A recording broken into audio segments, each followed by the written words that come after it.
Hey everybody, welcome to my channel and welcome to Stretch the Sketch. Today is also September day 18 and the prompt is selfie. So I've included 4 photos just of our spring of 2021. I'm doing these in life crafted albums and it includes a selfie of being drenched on April 5th playing water balloons. So I wanted to get that documented.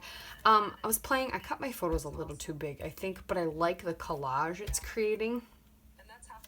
So I think I'm going to just leave it like that, and instead of having a tag, so I'm really just taking from the sketch the photo collage because that's really all that's going to fit. I'm going to try to journal on here, but this is a very quick video for you. So I'm going to try and journal on here and maybe get a title, but other than that, there's not going to be much room for anything else. So let me get some stuff glued down and I'll see what else I can fit on here.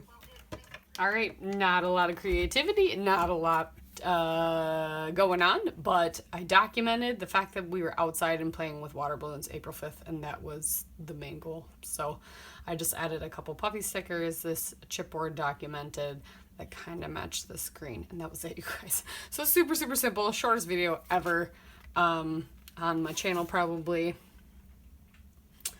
And that's all I got for you. So thank you so much for watching. Make sure you check out the September playlist down below, and everybody else who is playing with the prompt selfie today, and everyone who's playing with Stretch the Sketch. They probably will have a more riveting layout for you. Thanks, you guys. Bye.